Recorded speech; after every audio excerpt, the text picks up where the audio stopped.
You'll probably want to watch this video before the other one because that one's more of a challenge problem since there's multiple steps. But in this problem, it's about how you tell which is the limiting and which one is the excess reactant.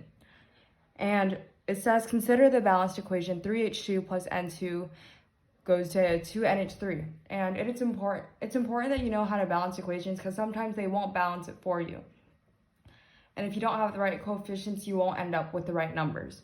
So this says if 46.8 grams of H2 and 179.4 grams of nitrogen are mixed to form ammonia, which of the following substances is the limiting reactant? So how you do this is by getting the theoretical yield and seeing which one is lower. So this tells you if it's 46.8 grams of H2, you have 3 moles of H2 here to 2 moles NH3, or it's really not moles, it's just like a ratio.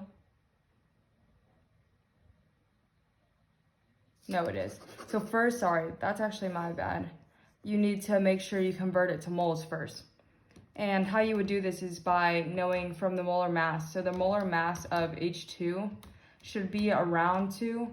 The more exact number would be 2.016. So you would have 2.016 grams of H2 to 1 mole of H2. And then you would have the 3 moles of H2 and the 2 moles of NH3. And then in this one, you would have 179.4 grams of N2. So the molar mass of N2 would be around 28 grams. And that's 1 mole of N2. And then you would get the 1 mole of N2, 2 moles of NH3. And that'll give you, you want to see how many moles of NH3 you get from each one. So if you multiply and divide so you have 46.8 times 2 divided by 2.016 times 3.